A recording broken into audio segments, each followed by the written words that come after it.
You might have noticed that so far in our lessons we haven't said anything about black and white, so let's go ahead and correct that now.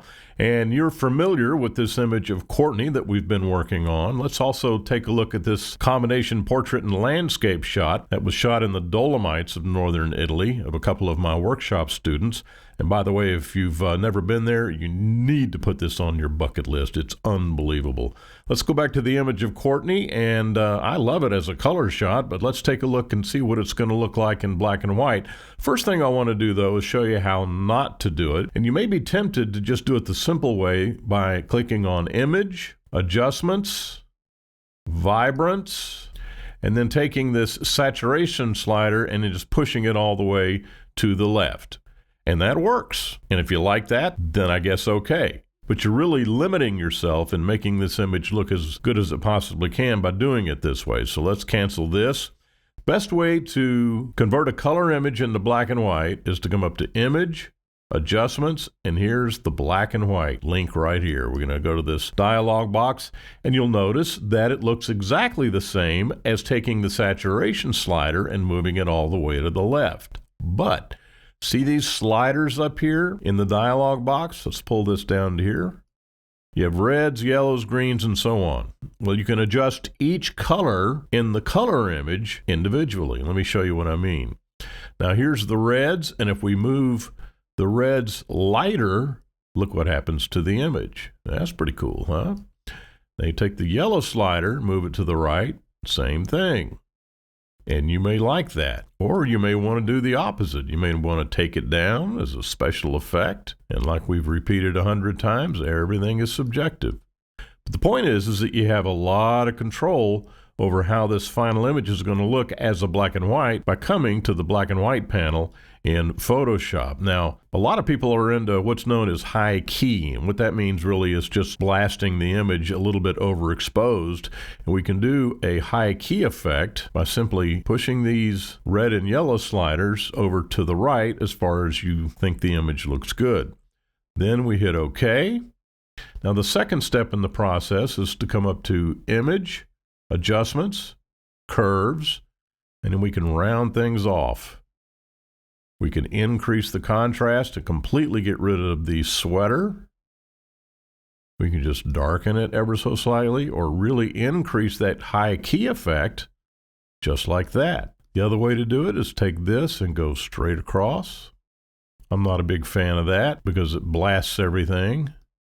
But there's something to be said for the high key effect if that's your thing. Let's go ahead and hit cancel. And we'll come to our history states and we'll back up and we'll start again. Image, Adjustments, black and white.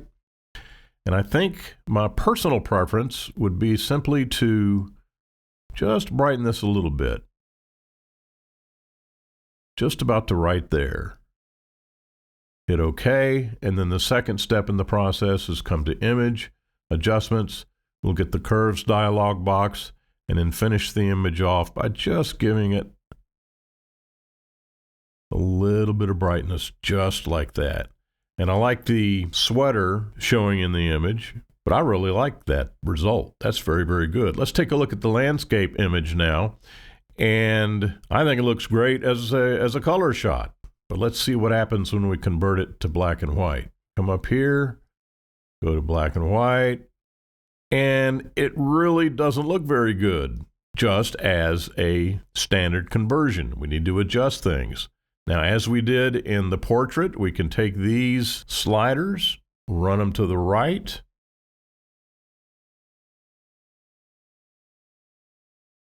to increase the look of that sunset light on those rocks behind them there. Come over here just like that. But now the sky where the clouds are, they look kind of dull. They don't look very good. They looked better in the color image, but let's see what we can do to dress this up some. Okay, we take this blue slider and instead of pushing it to the right, we push it to the left.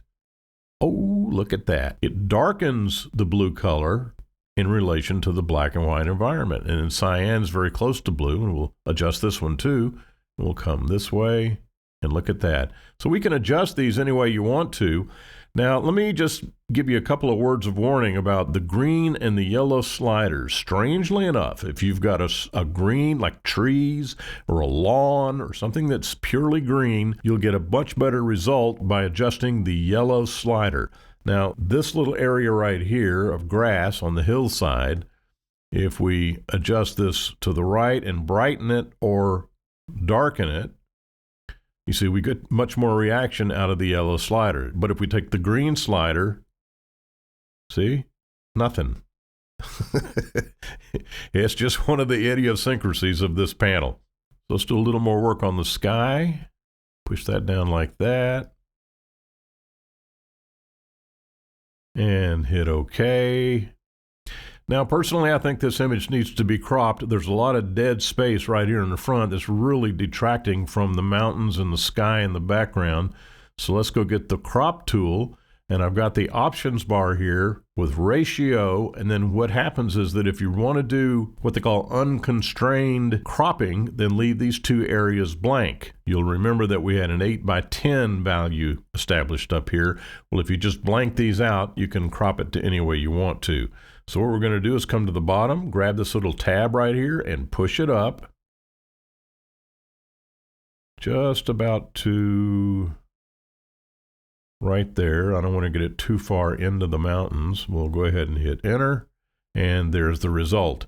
And plus, too, I think it looks a little better with a little bit of a landscape orientation to it rather than just a square image. Now, the other things you may have noticed in this image is that we have sensor dust. Remember what we do about sensor dust. We come get the spot healing brush, and we click on it right here, and then we click on it right here. I think there's a little spot right here, and remember what we're going to do. We're going to look at it at 100%, and we're going to survey the image just to make sure that we don't have any more sensor dust, and I don't see any. Sometimes on cloud pictures, it's difficult to separate the sensor dust from the patterns in the clouds. And I think it looks just fine. Maybe this is a little bit of something. Reduce the size of the brush, click on that, and it goes away. Command or Control 0 to go back to full view. I think the image could maybe use a little more contrast in the mountains. I am being a bit nitpick here with this, but let's just see what we can do. Image, adjustments, curves, and then we come down here just like that and come up just a little bit before and after, and I think that really sets the image off really, really well. So, black and white conversions in Photoshop.